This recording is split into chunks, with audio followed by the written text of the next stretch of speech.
Welcome to The Adult Table, a podcast where we sit down with people in the SACE and our STEM community. We set the virtual table to bring in a diverse set of guests to engage in a casual conversation on their professional career and life. With this podcast, we hope that we can bridge the gap between the hierarchy involved with growing up. We redefine what it means to be able to figuratively sit at the adult table. I'm one of your co-hosts, Jason Chin. And I'm your other co-host, Jenny Chung. To start, so some of you may or may not know, but the adult table has recently expanded. In September, we had 3 new SACE volunteers join the team and help us out with logistics and everything that we do here. So it's been a few months with their assistance, and it's really been a joy to have them on the team. So I'd like to officially welcome Aaron, Amy, and Ronak live on the podcast of the team. And luckily for us, we have 2 of them joining us on the podcast today to align with kind of how grad school applications for most programs are around December and January. We thought it'd be cool to bring in our 2 volunteers currently in grad school, Aaron and Amy. So Aaron is pursuing his Master's of Science in Engineering Management at Texas A&M, and Amy is a chemistry PhD student at Georgetown. So Aaron and Amy, thanks for joining the team and also joining for the episode. Can you 2 just give the listeners a brief introduction of yourself and your pronouns? Hi, I'm Aaron Ildefonso, he, him. So I've been in SACE since I believe fall of 2018 when I was just a general member, and I didn't become an officer part of SACE Texas A&M until I believe 2019, but I was more a part of our committee, which is like officers in training. And then from then I became an officer as a treasurer, part of the executive board, but that was during COVID. So honestly, I didn't do much. I was kind of like a glorified secretary for our president, Ronak. And then I became executive vice president the next year, where I dealt more with sponsorships and everything. That was pretty fun. And then right now I am a regional coordinator for the South's team. Outside of that, I did my bachelor's in mechanical engineering. I graduated this past spring, which is kind of interesting since I'm doing engineering management now, I think, because I'm on more of the data analytics course that's under our industrial engineering school. So I'm doing a bit more industrial and data science related stuff these days rather than more mechanical. Internship experience wise, I've only had one, sadly. It was with Parker Aerospace this past summer. I did have a previous internship offer. However, COVID happened and that got reneged. But besides that, I'm doing pretty well. I hope with like my MS engineering management degree, I'm hoping to going more in data science, data analytics related. I have some internships that I'm gunning for. I'm kind of cagey about them because I'm not sure if I can reveal some stuff about it, but we'll see how it goes. Hi, everyone. My name is Amy. My pronouns are she, hers. I graduated with a bachelor's degree in chemistry from Stony Brook University this past May. During my time at Stony Brook, I had various diverse internships, including working for BioBus, which is an educational nonprofit that makes science more accessible to low-income and minority communities. And if you heard of McCormick Spices, yeah, I worked there last summer and it was really fun. I am pursuing a PhD in chemistry at Georgetown University. I just finished my first semester and I have a lot of more semesters to go. There's like 2027 to 29. I don't know. Haven't thought about it yet. During undergrad, I was the president of my SACE chapter for 2 years. So my junior and senior year. And now I am on the Northeast Regional team as an RC. Ooh. All right, cool. Yeah, thank you guys for sharing your backgrounds and what you're studying and kind of what you're doing now. I'm kind of curious, I guess, for both of you on why you decided to pursue higher education and keep going after you completed your bachelor's and what your process was like in terms of how you found the program or the degree that you wanted to pursue and research if you're doing that. Just in general, kind of what your process was there. Yeah, I can start. So I actually didn't realize I wanted to do my master's until my senior year. So I believe around halfway through my fall semester last year, my friends actually brought up to me and they're like, "Hey, Aaron, you're graduating. Do you want to stay for another 2 years? Do you want to apply for your master's?" And at first I was like, I do not want to do that. That's a lot more schooling. And I really do not enjoy mechanical engineering. And I don't really see why I want a master in it. However, this soon changed, I think, because I realized I was kind of going into the workforce with no internships and very minimal other relevant experience. And I felt that I would kind of be left behind. So because of that, I started looking into the programs here. I talked to actually one of the former SACE officers when I was a freshman who did industrial engineering as his master's because I noticed he did mechanical engineering bachelor's into industrial engineering master's degree. And I had a pretty long 30-minute conversation with him. And it was really nice because he was telling me how he went from more mechanical and knew a lot of the theory and the practical application. But with his industrial engineering master's degree, he was allowed to like apply that to process engineering at Dell. And I was like, oh, wow, that gives me a lot more outs in terms of career because I kind of realized I did not enjoy mechanical engineering as my future career. My mentor brought up a really good point of how if you stay in Texas, all you can do with mechanical engineering is usually oil and gas in Houston, or you more go into the defense industry around the DFW area. And honestly, oil and gas did not sound that appetizing, kind of like on a moral standpoint, but as well as just personal interest. And while I personally don't mind the defense industry, kind of was getting a lot of rejections from Lockheed at the time. So that kind of stung. So I began to looking into the industrial engineering. So I was either going to choose between MS Industrial Engineering on the data science track, since that's what Ranjith did, or the MS Engineering Management track, because they're fairly similar. I thought the MS Engineering Management track was a little bit less quantitative, so you took a little bit less difficult classes. So I was browsing the SACE International Discord one day and I saw Jenny actually. She was like, oh, I was MS Engineering Management. And this is before I even was an RC. So I reached out to her. It's like, oh, hey, Jenny, could you tell me about your MS Engineering Management degree? So it was really nice. This is before I even met her as like national wise. And we had like a nice hour long conversation while she was coming. She was driving from home actually. And she actually answered my questions pretty in depth. So and yeah, that's how I chose my degree, engineering management. Kind of similar to like industrial engineering, but a lot less. Damn, yeah.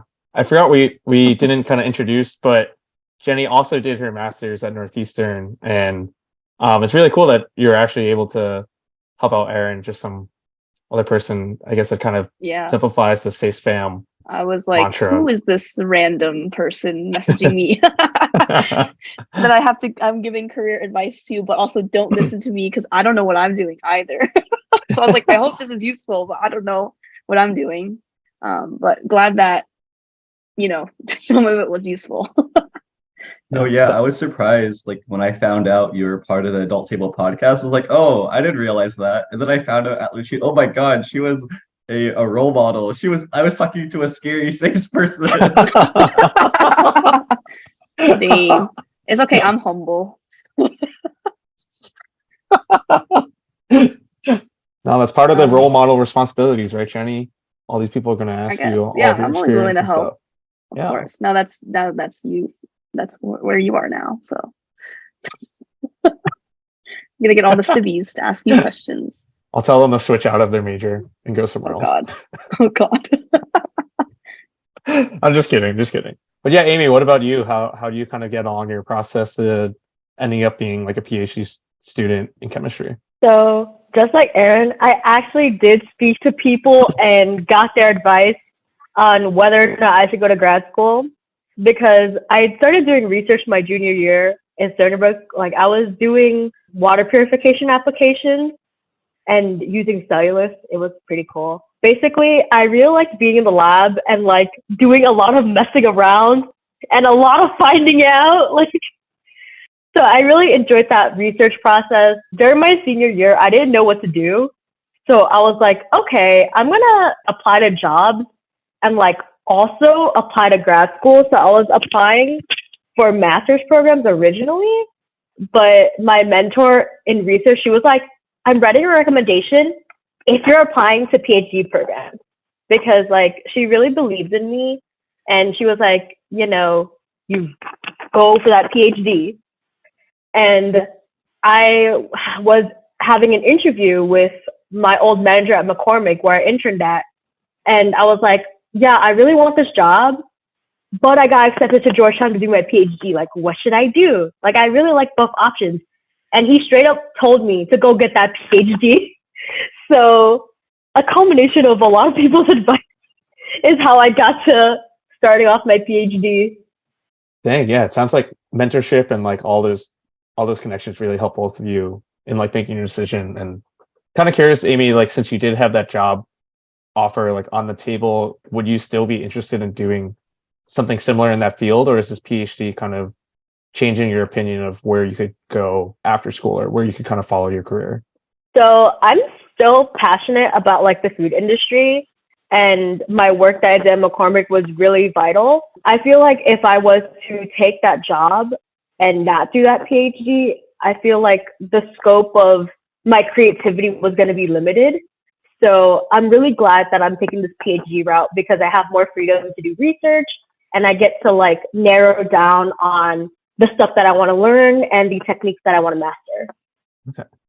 Gotcha. So it's like the chemistry PhD, like, can you get more specific into the food industry later on, or like what you're choosing as your like main research? Oh yeah, I can do whatever I want. Okay. It's like my creativity, like it's my brain, it's my research, my effort. I get the freedom to do any type of experiments I want given the instrumentation that the school has available. But like my brain do all the work. Okay, cool. I guess just some like general questions about your programs in terms of grad school or your classes and stuff. How's that going? Are they intense, and do you balance work or research with that, and how is that for you guys? So my master's is actually non-thesis. It would have been thesis if I did like MS Industrial Engineering, but even in that program, you can choose between non-thesis and thesis. So right now, I think I'm taking 9 credit hours. So that's 3 classes. Each class is about 3 hours. And honestly, I've just felt that it's kind of like undergrad 2.0 because I'm not doing research. The classes are a bit harder. However, since I'm only taking 9 hours, I get a lot more quality instead of quantity. So I know even in undergrad, a lot of your professors harp on like you need to spend like 4 hours per credit hour. So that's 12 hours per class. But if you're taking 15 credit hours, that's about like 200 hours you're spending a week studying, which is kind of ridiculous. Maybe I'm actually overestimating it. But with my master's now, I'm like able to actually read the textbooks in depth, read all the slides in depth, watch everything that the professors recommend. And I really felt that my quality of education has increased because I actually enjoy the material now because I'm actually going fully doing it. Because my mentality going into grad school was I am paying for another 3-4 semesters of grad school. So I better at least enjoy the material and fall in love with it. So far, yeah, I'm just balancing my time a lot, I think, mostly between SACE and grad school rather than like working in research as well. But I might try to do research next semester. We'll see. Okay.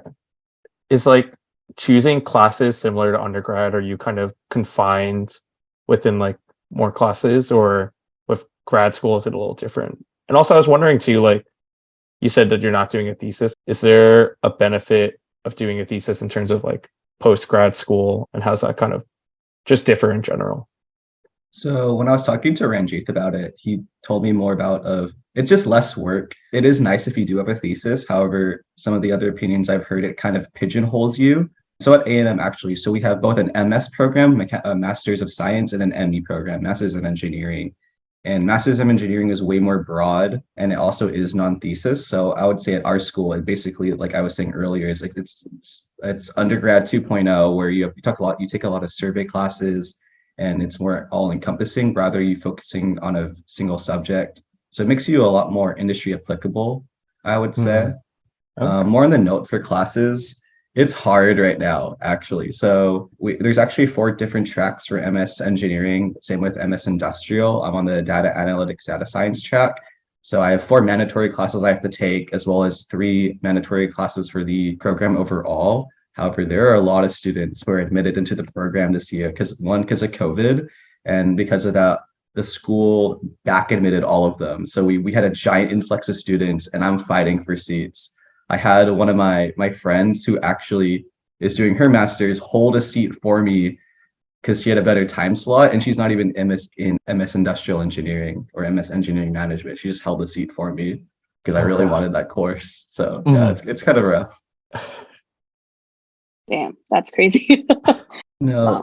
especially since A&M, we have about 65,000 students, and like 15%, I think maybe 12 actually, is our graduates. So that's about still around like 10,000, 20, like 13,000 students on campus as graduate students. And the industrial engineering department is also humongous. So a lot of classes are just packed. Oh my God. But can undergrad students also take the grad classes too, so they can take the seats potentially? Yes, Or it's yeah, you can they can fast track into them as well. So yeah. there are probably some like undergrad industrial engineering students like taking up those seats and like, Hmm. I just want to be able to graduate in 3 semesters, not 4. So we'll see how that goes. Oh Oh, wow. So like that could like affect your whole schedule or schedule in Yeah. terms of like timeline and everything. Yeah, it might honestly. Like if worst comes to worst, I could also do online classes since they're a lot easier to get into. However, you still pay more, and I'm in mm. person anyway. So I have to be paying more for a class I could take in person because I couldn't get into the class.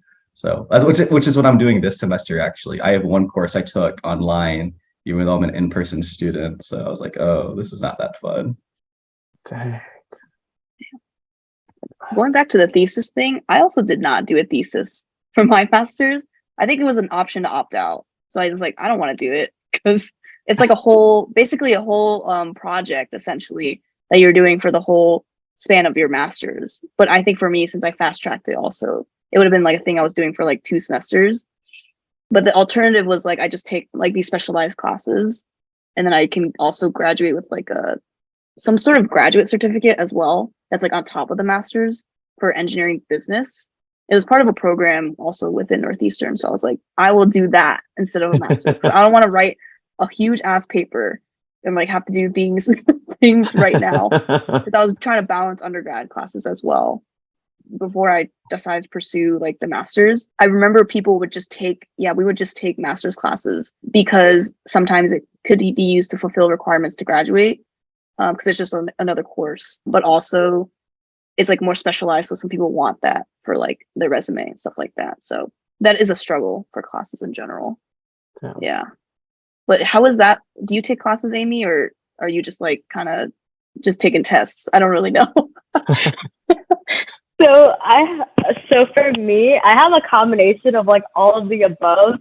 So I actually never had the struggle of not getting into any of my graduate courses because Georgetown's chem department is really small. I think it's like 13 students in my cohort right now. This semester, I took one class and there was only like 4 students. Like there were more textbooks like on the syllabus than the amount of students in the class. Yeah, I know. I was memeing about it like the first 2 weeks of class. I was like, do y'all the classes, like Erin said, definitely undergrad 2.0. I have never been so committed to sitting in a library to do work because if I want to find the answer to something, you cannot Google it.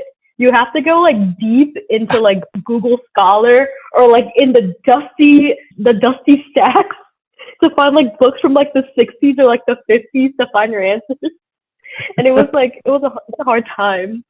Along with that, I was TAing for like for Gen Chem. I was basically teaching 2 recitations a week and supervising a lab. And it was basically my first time teaching and standing in front of a class. And a lot of my students were really surprised that I'm like not old. Like they thought I was like old, like in like late 20s. I'm like, no. I think like some of my students are slandering my old age. people. Yeah, what's wrong with 25. being in your late 20s? No, man? No, it's not even that. It's like my students didn't realize that like they're only like 2 or like one of them is like my age, and they're like, oh my god, wow. Because like I think the stereotype of like PhD students is like they're older than my age. Like I'm the youngest person in my cohort. Isn't that crazy? So yeah, people are really surprised that I'm like 22 and doing a PhD. Along with that, I'm like studying for my phase 1 exam. So basically, I have to take a bunch of exams to test how good of a fit I am for the PhD program. And they're in 2 weeks. Oh, that's what you were saying comps were?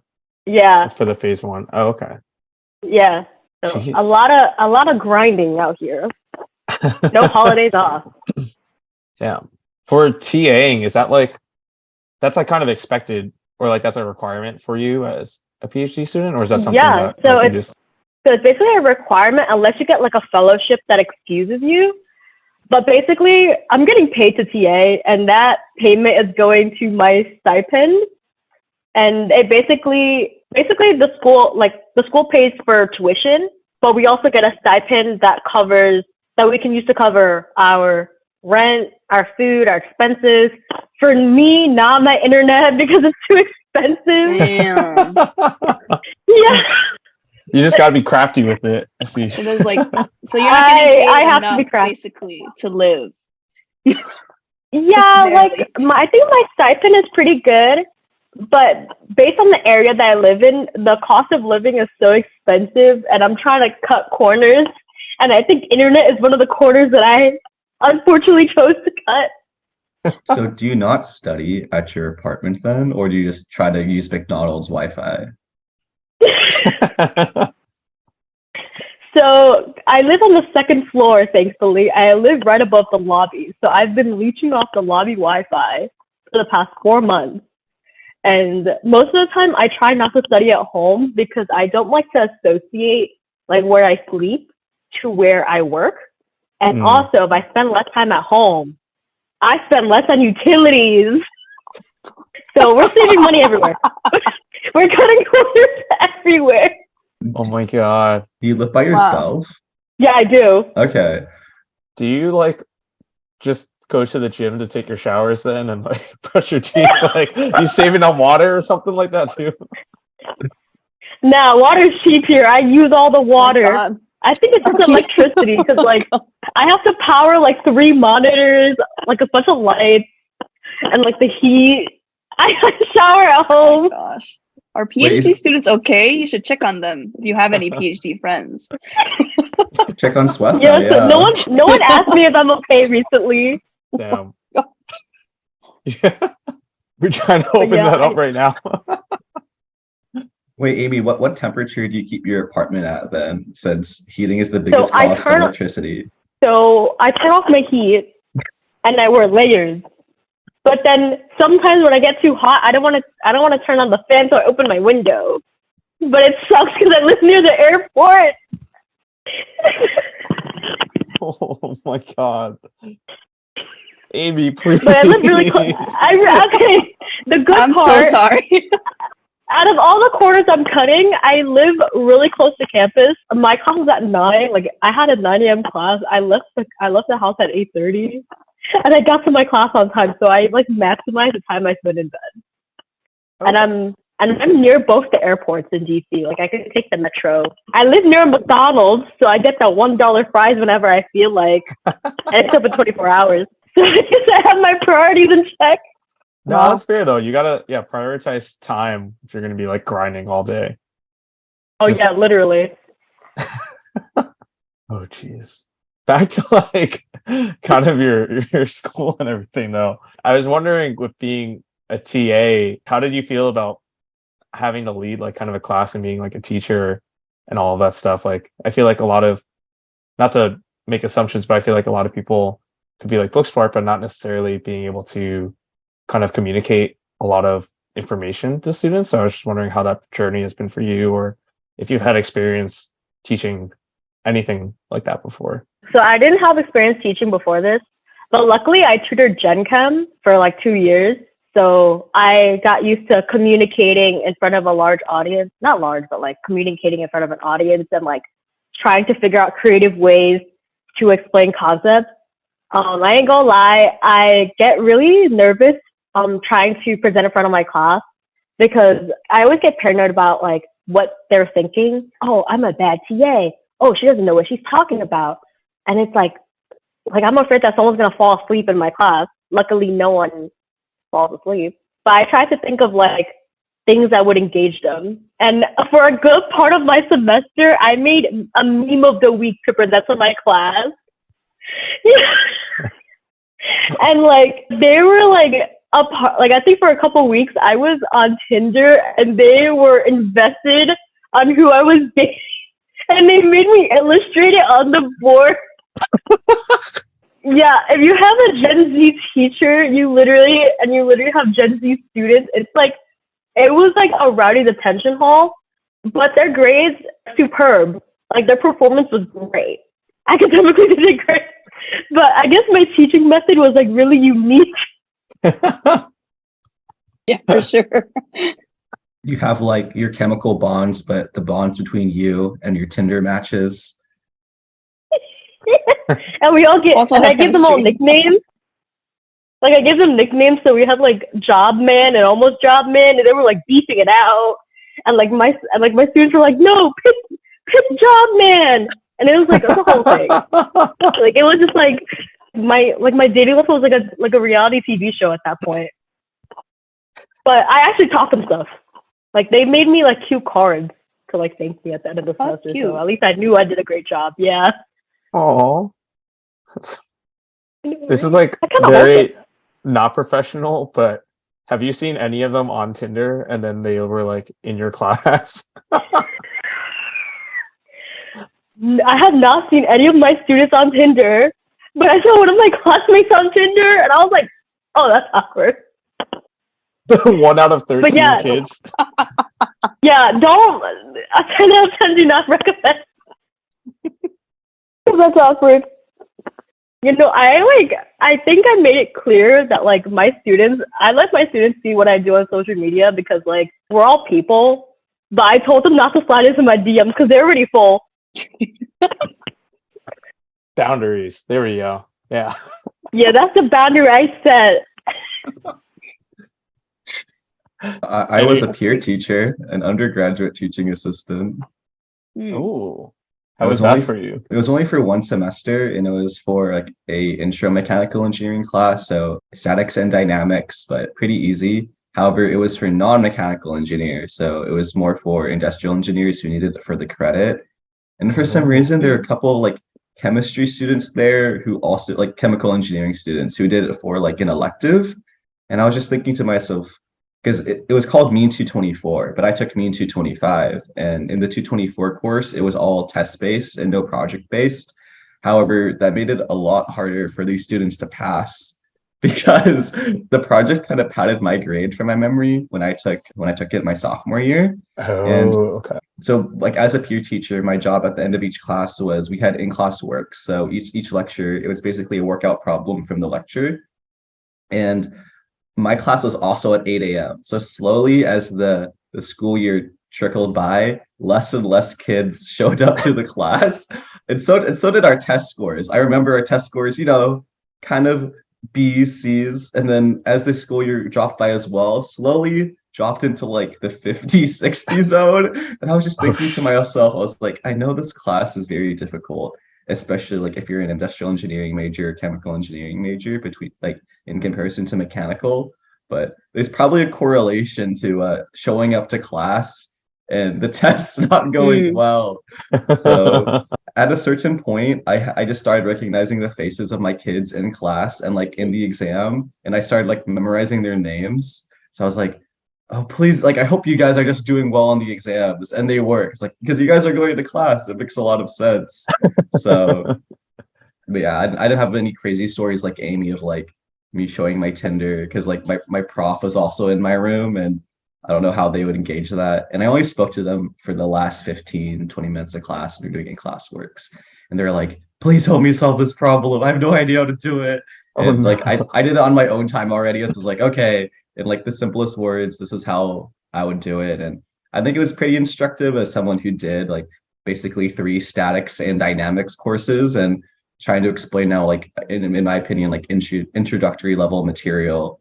So it was like, oh, I used a lot of metaphors of like I used my hand a lot. I'm like, if I push my hand, there's a reactive force and like there's a moment on the elbow hinge, and I guess that kind of helped them out. So I also taught them a lot of calculator tricks. I'm like, please just use matrices. Don't solve this by hand. Why are you doing this? Did you feel nervous like being in that teacher role for like the first time and like having students who are kind of like around your age, like maybe younger, but they still were kind my of your age. peers? Yeah. Because like since I am a peer teacher, so the whole point of the role is to like have kids who are technically like they don't want to ask the professor sometimes or the TA since they see them as way older and therefore they're scary. But since I'm their age, they're like, oh, he's easier to talk to. And since I treated it that way, it was a lot easier for me since it was more of like I was a friend to them rather than like a peer TA.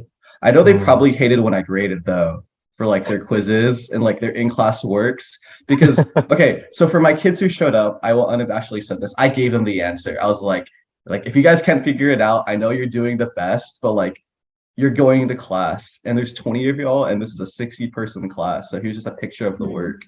And I could tell the people who didn't go to class, they obviously bombed the in-class work and the quizzes. So I was a lot more cruel to them. I was like, you guys are not doing the work. So I don't that's it's same with the tests because I recognize their names well in the test when I graded. I'm like, oh, I can tell you're trying. I might grade a bit easier in comparison. So not that by much. I still graded pretty cruelly, I think. I graded exactly as the prof told me to.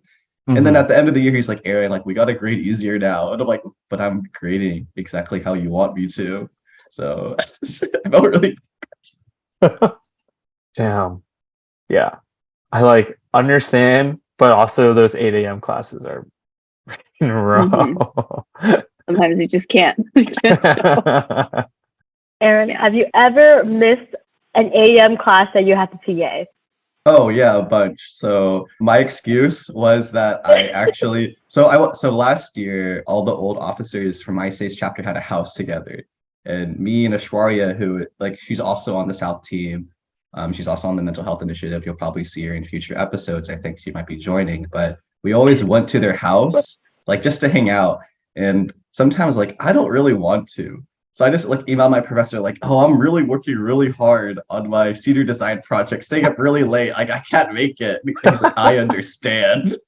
So, You know, that's so nice because like, did you ever have like office hours as an undergrad TA? oh no, they emailed me sometimes, but I wasn't being paid for that, so I just directed them to the TA and like or emailed the professor. I just told them like I'm not being paid for this.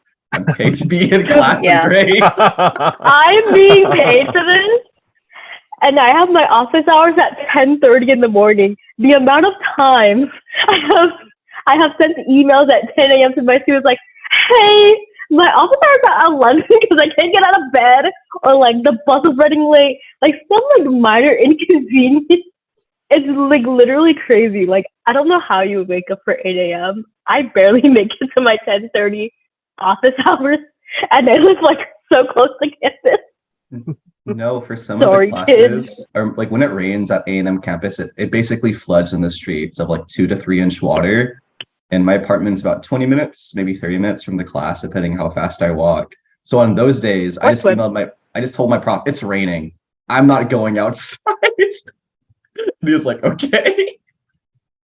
At least they didn't make you swim to class. Oh, That would have been Swim. bad.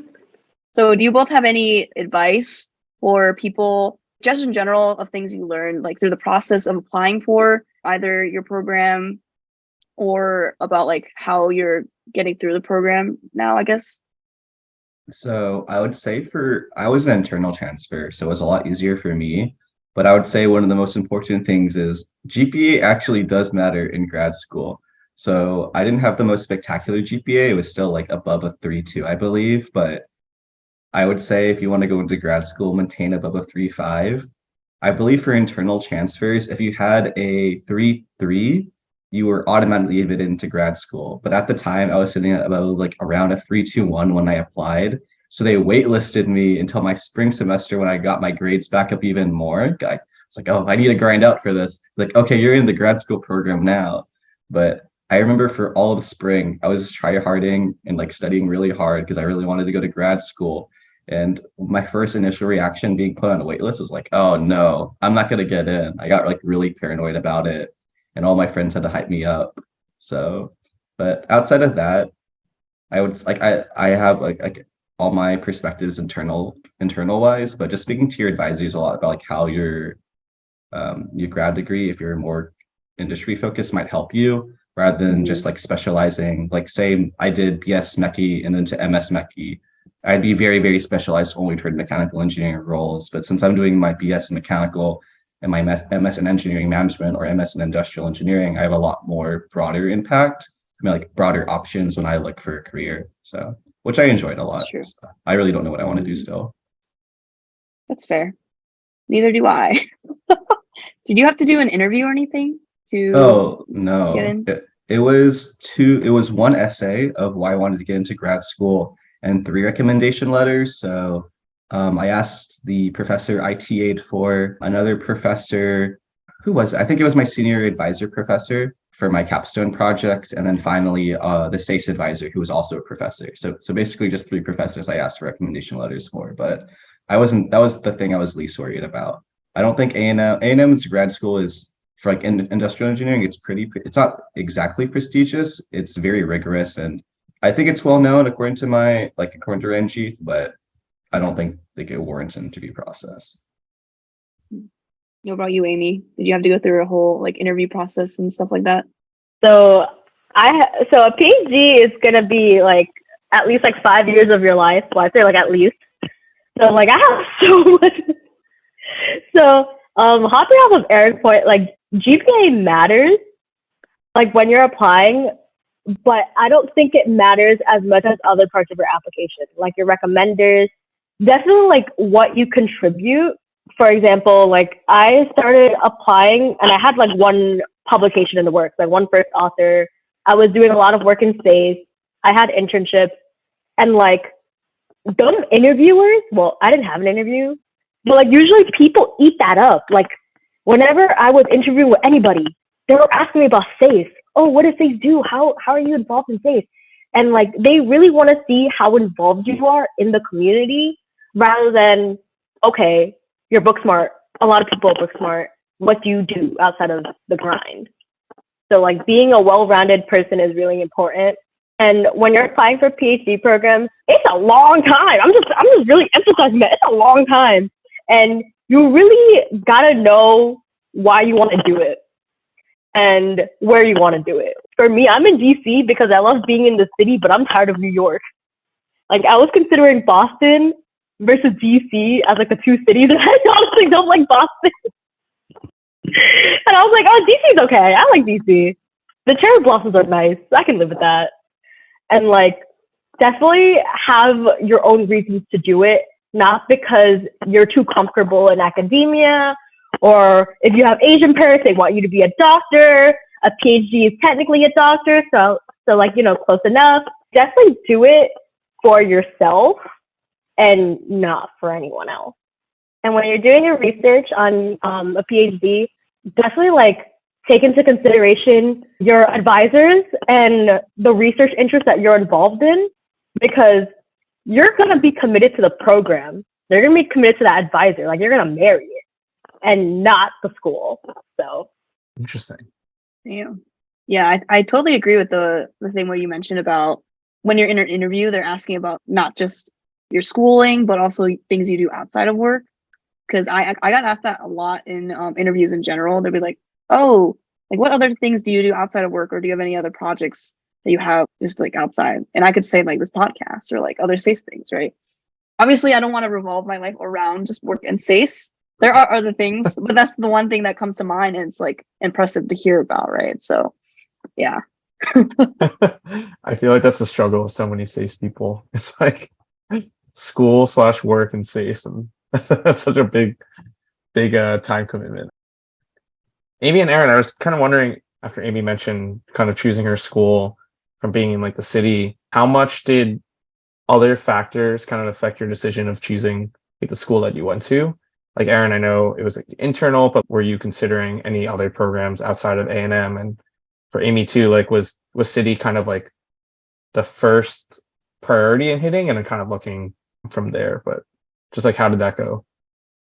So I was either considering either Texas A&M or going back to UTA, because I'm from the DFW area and the south side. So I'm from a town called Mansfield. However, that's about 15 minutes from UTA, which is about from Arlington, where UTA is at. So like my house to UTA would have been 30 minutes. So my plan at the time was, I was pretty confident I was getting to A&M, but I tried to investigate the UTA program. And it's like, maybe I could work and do my master's at the same time and do some night classes. But I think I talked to Jenny about this and to some other master's students about this. And I was like, working and doing a master's program, even like if it's night classes or distance education, seems really, really rough, because like after you do Sure. 40 hours of work, you're drained and then you have to study and your quality of education might be not as good.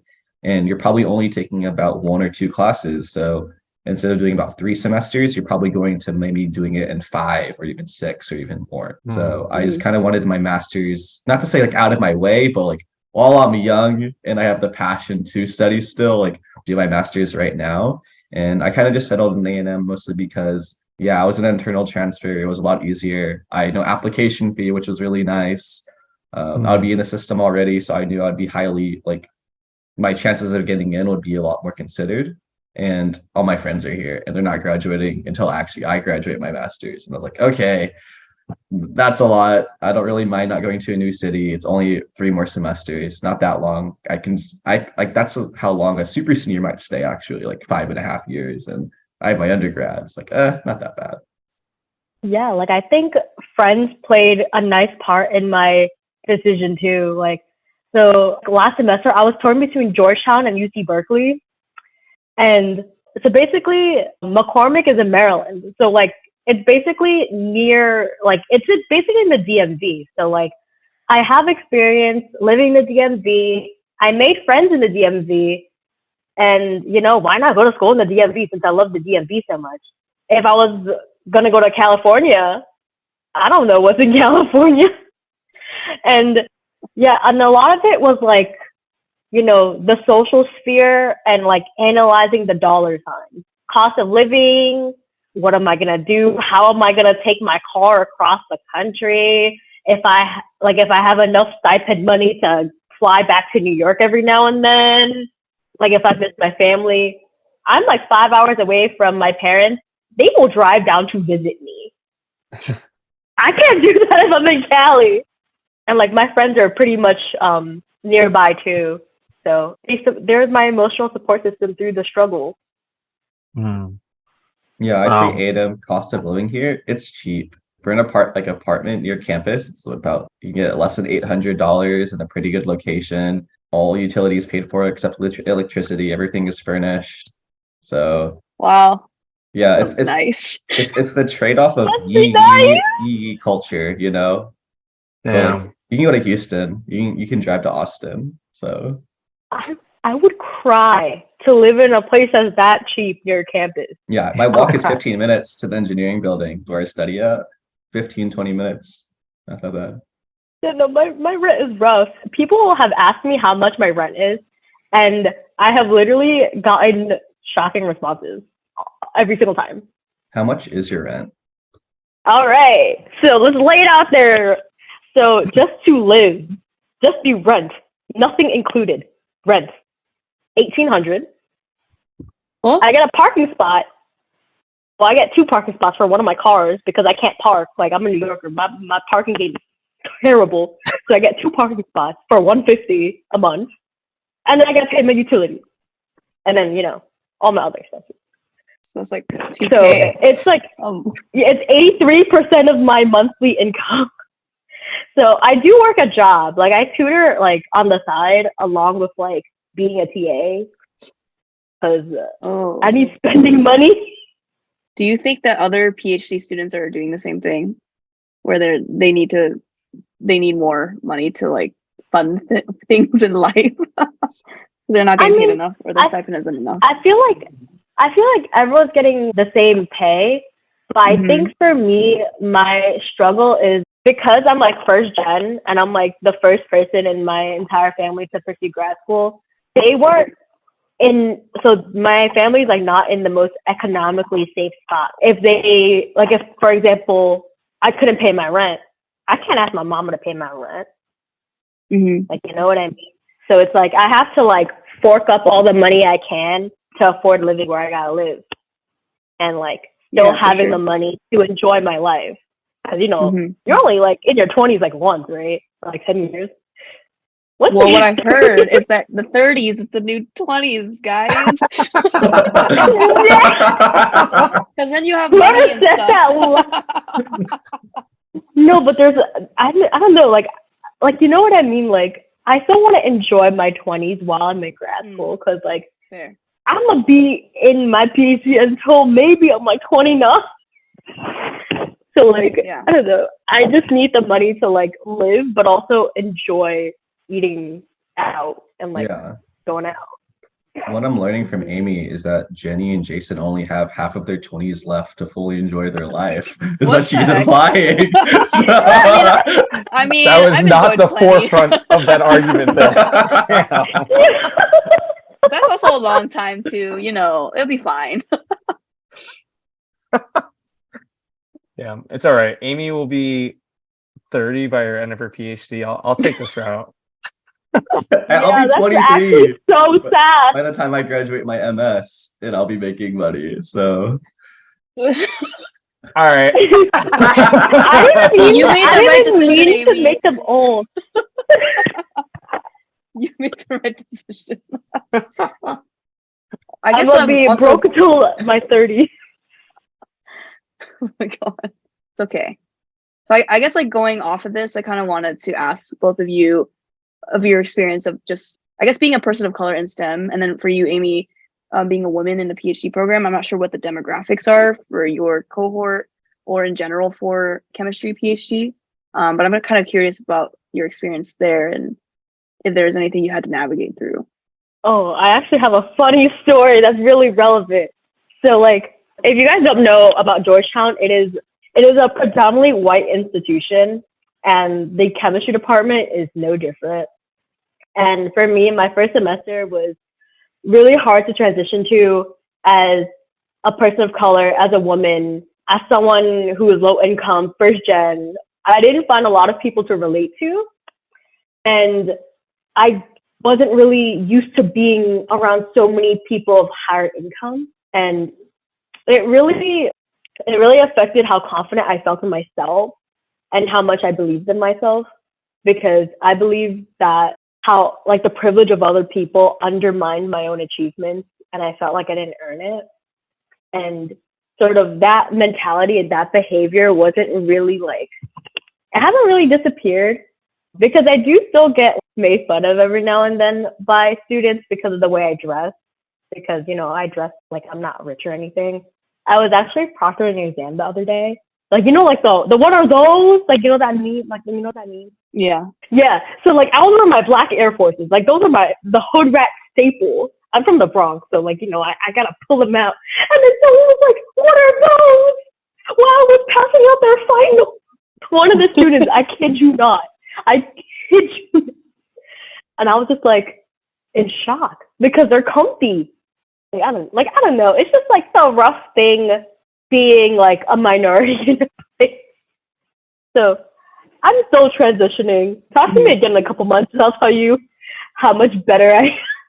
Well, I would say props to you. I think like people pursuing higher education in a space where we're not representative is pretty impressive, and also takes a lot of willpower, I guess, to stay in it if there's completely a lot of different groups of people trying to like push you out in all the different intersectionalities of your identity, whether that be like first generation, Asian American, low income, and also women, person of color. So I applaud you in that and continuing this and pursuing something that you really care about. That's awesome. That's great.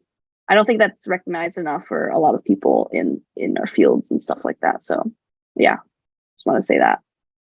Yeah, and it's like, I feel like a lot of people don't really pursue PhDs, so it's like, it's hard for me to find people to relate to, but like, I hopefully want to create that community of, first gen Asian PhD students, because I don't want their family situation to be a barrier to accessing higher education. I want to be that person that someone would talk to for PhD advice, because I'm the only person they know who pursued a PhD. For sure. What about you, Erin? Have you had any experiences in, I guess, your master's program?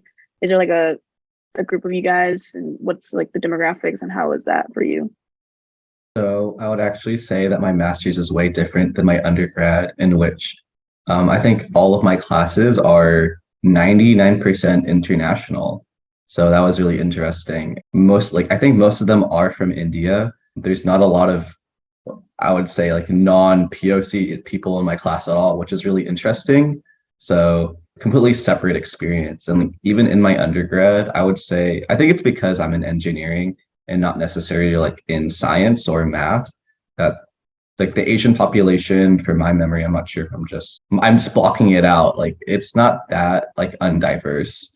It's like good like 10-15% from my memory of the class, they were like POC of some type. And a lot of my professors throughout my undergraduate and now like still in my graduate degree, like a good mix of like Asian, a lot of Middle Eastern, like Caucasian professors as well.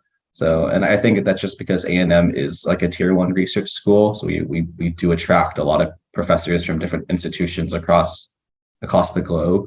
And that like helps a lot for our diversity measures. But outside of that, I wouldn't really claim A&M is like really focused on diversity. It's more of an accident that we're diverse rather than that we like push any diverse stuff in general. I think me being in SACE has kind of created a bubble in which I'm always surrounded by Asians, Society of Asian Scientists and Engineers.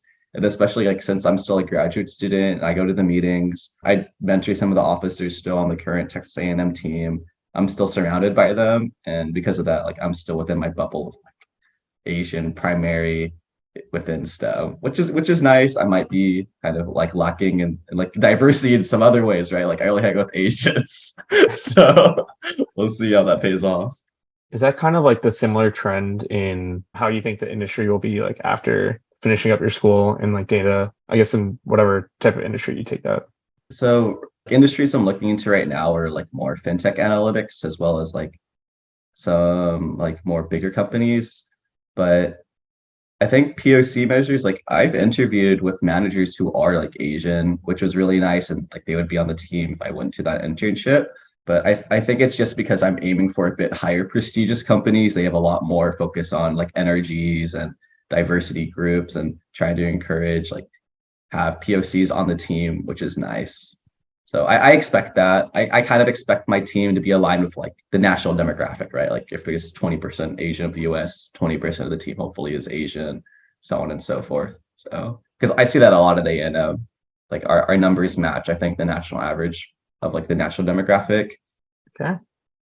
Okay, great. Yeah, I know we had a lot to talk about with grad school, and it was really great hearing about your experiences, the good and the bad of both your programs. Yeah, this little game for you. Amy came up with this, but be kind of a cool way for you guys to both kind of continue to compare your experiences. So the game is like this or that. So we're just gonna prompt you with two separate things, and both of you just kind of take your stance on it, and then we'll go from there. So would you rather take a gap year or straight to school after undergrad? Straight to school, gap year. I cannot think of me just doing nothing for a whole year or like what I'd do. Like if you asked me a year ago, I would say exactly what you said.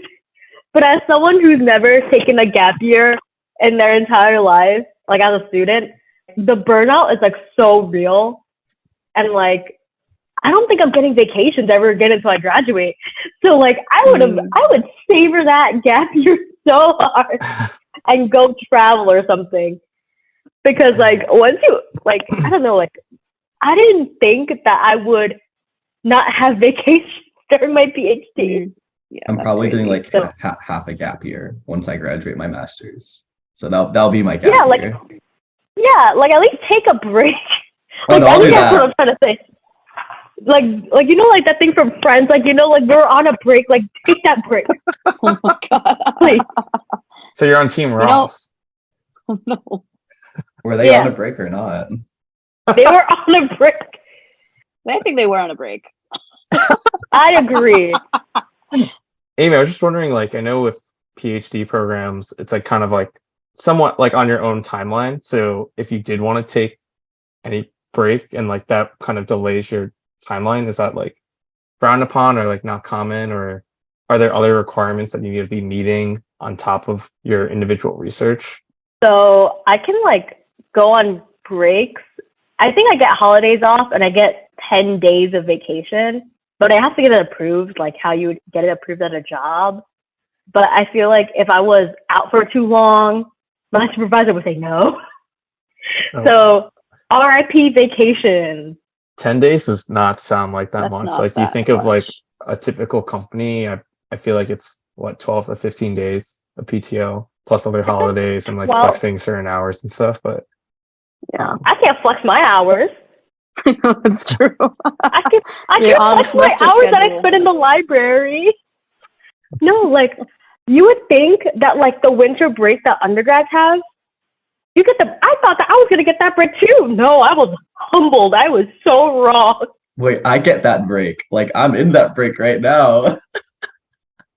It's because I'm You non-thesis. know, I'm technically not on that break, but my supervisor was like, go study for your exam. Prioritize that. But like, otherwise, I would have been going to work until Christmas Eve. Damn. your advisor's like, oh, go take a break by studying more and going back to the library. That sounds like, yeah, oh my God. I think that and like med school sound very similar. Well, I guess it is a doctorate, so. Yeah. Okay, the next one is teaching or research. I'd probably do Yeah. research. I kind of want to do research next semester. We'll see. It like won't contribute to my master's like at all because I'm a non-thesis student. And if I would upgrade to thesis, I would have to switch from like MS Engineering Management to MS Industrial. So, but it just seems really interesting. I didn't do undergraduate research. I really want to try it. So, and teaching seems scary to a bunch of graduate students because I'm probably teaching graduate students.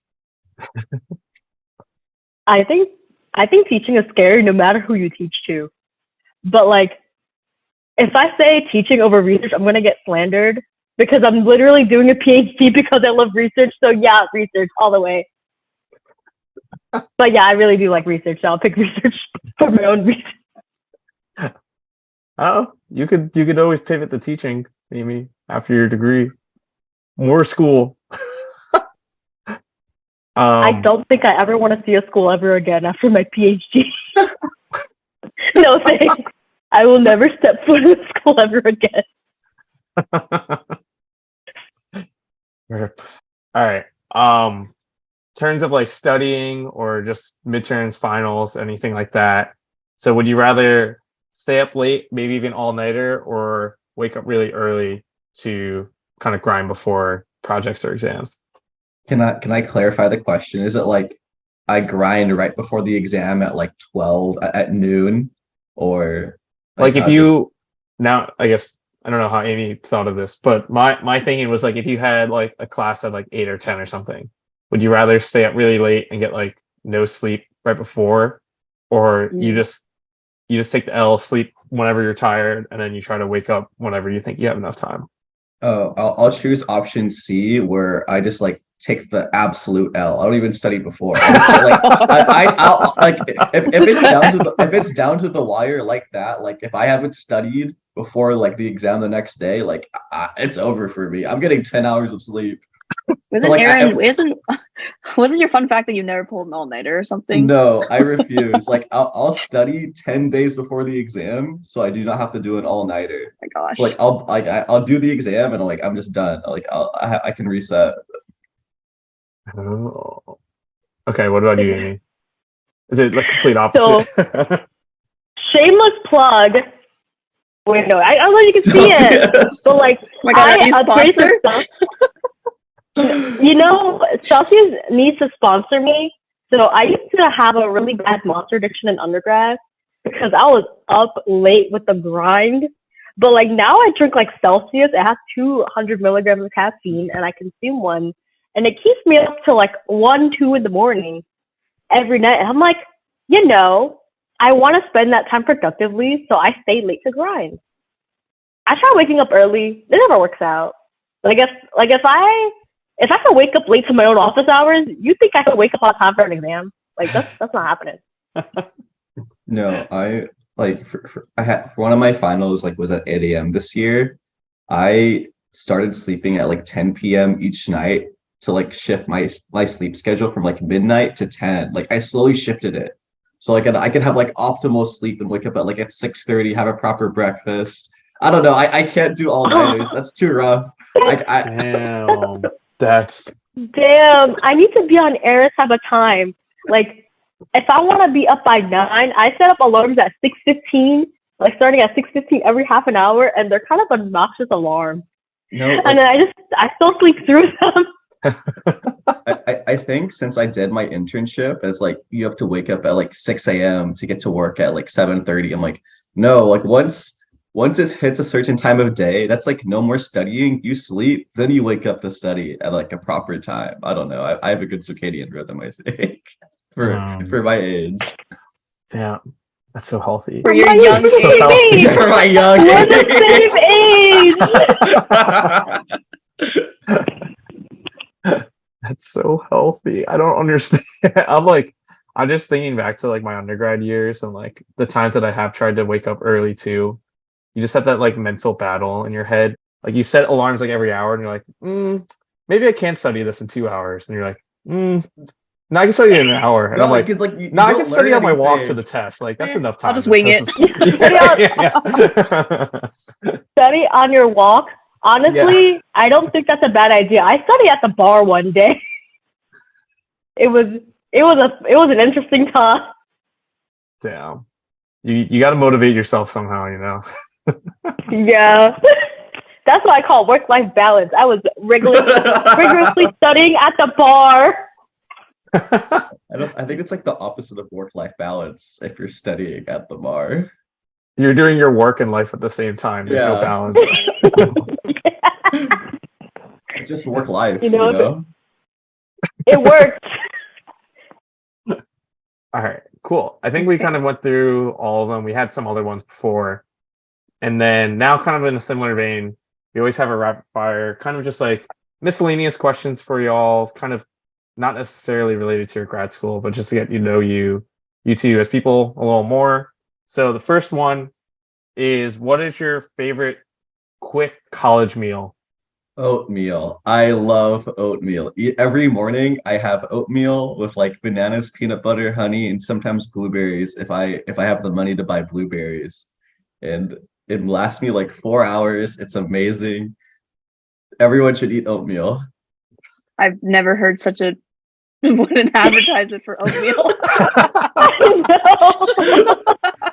Yo, It's also so Aaron, quick. Aaron's roasting us for being old, and Yo, your he's diet like is on the like top tier for oatmeal. Come on, man. No, this is how you stay young forever. You get 8 hours each night. You get your breakfast, a proper breakfast. You get water. I'm gonna look 20 until I'm 50. Okay, it's gonna be glorious. oh my gosh. Yeah, you're gonna be carded till you're 50. Oh no, that's a compliment at some point, you know. I'll take that. Oh, I gotta put y'all on to $1 McDonald's fries. If you download the McDonald's app, you get a large fries for $1 every single day. I don't know. There's something about like McDonald's Sprite and a large fries at like 12 a.m. It's completely different. And you I get think all the 100 points. crackheads.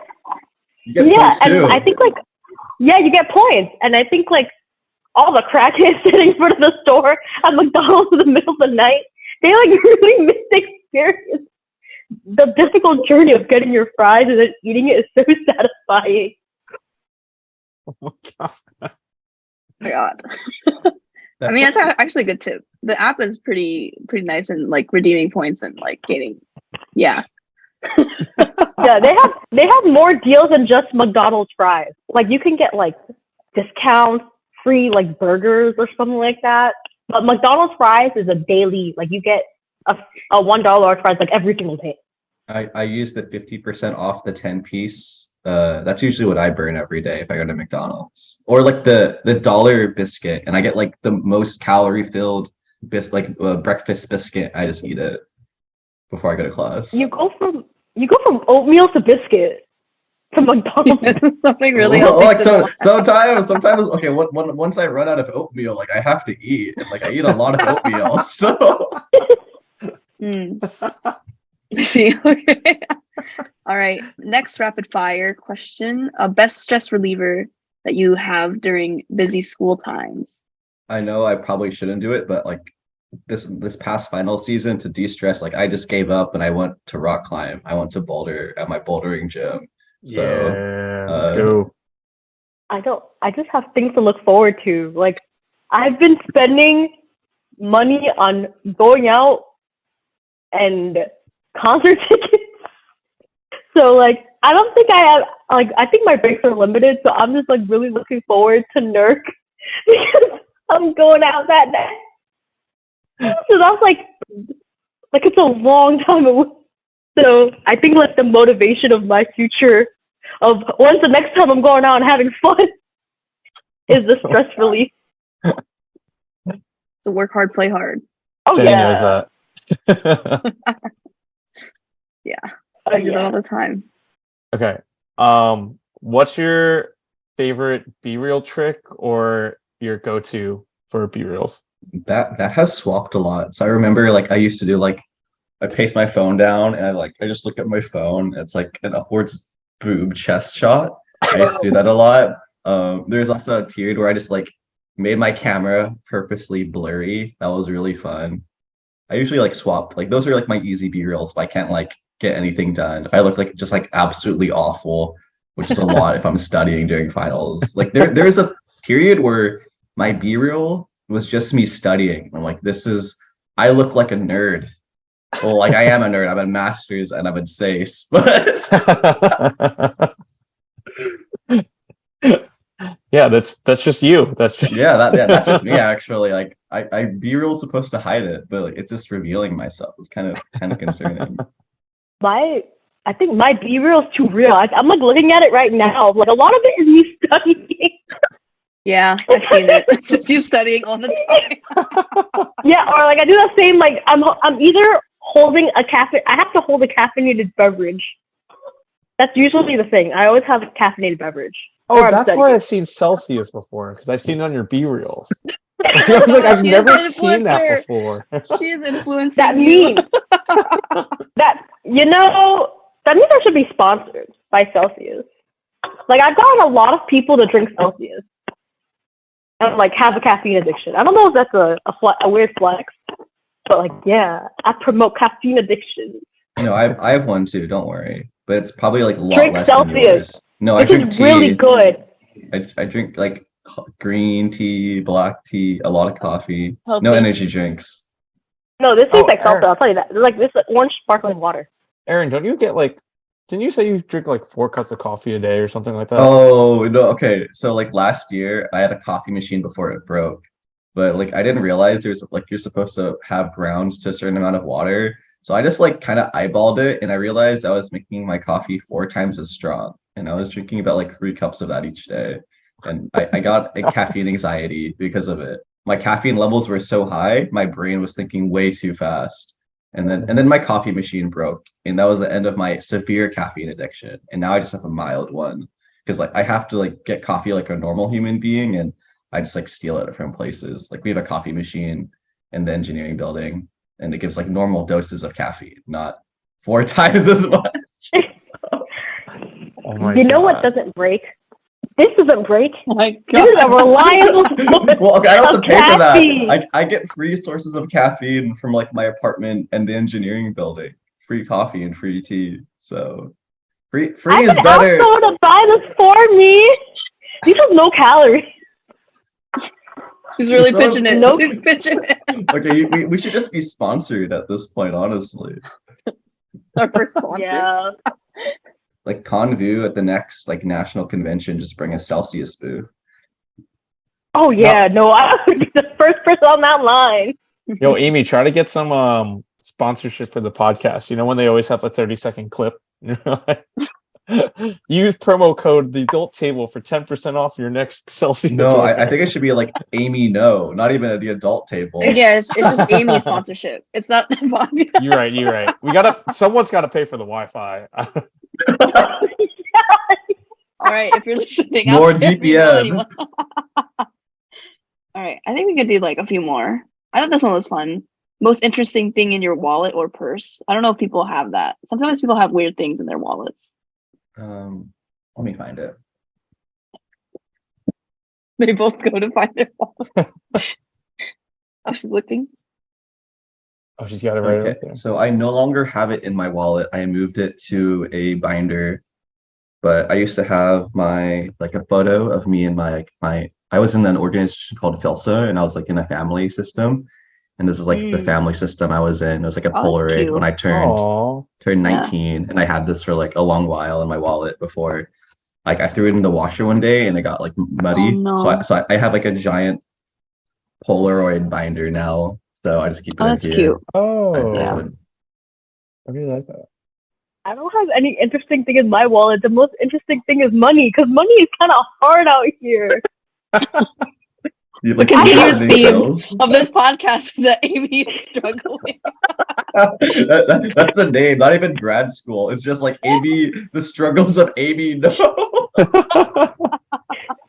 Featuring featuring Aaron and his stories of grad school. You know, we're gonna have to think of a podcast title soon. I just can't afford Wi-Fi. It's like those BuzzFeed like $1,000 grad school student versus $100 grad school student.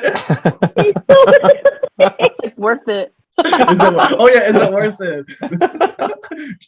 So, this has been great though. I think we did talk a lot about your experiences, and although this is grad school specific, we still want to kind of end on our last typical questions for the episode before we kind of wrap up. So what is one thing that you did recently that made you feel like a real adult? Or you could say one like adult thing that you wish you knew sooner. Honestly, probably anything involving finances. So I've had this for a while now, but like I have a Roth IRA, but I've been like contributing since I think like 20. But I kind of wish I started when I was like 18, because I realized like I've been watching a lot of finance videos recently, since like in my mind 3 semesters, like 2 more semesters of grad school is not that far away from like when I have to actually start working. So I was like, I have to be more serious about it. But how much it matters, like contributing to your Roth and your 401k, like how important that is so you can retire at a decent time. And I'm like, that's like another 25% of my paycheck I have to contribute when I like start working. So Yeah. just settling into the idea of that. Nice.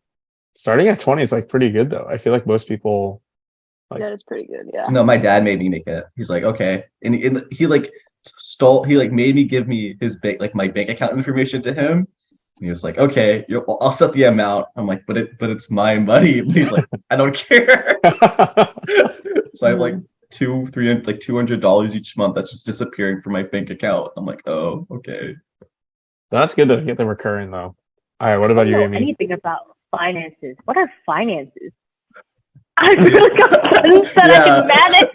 The world's gonna But, end like- in like 10 years anyway. So like we should just spend all our money now, you know? Mm. Wait, I Facts. barely have my PhD in 10 years. But that's wrong. So like one thing I did recently that made me feel like a real adult is that I cut my hair. So like my hair is like short now, and it kind of makes me feel like old.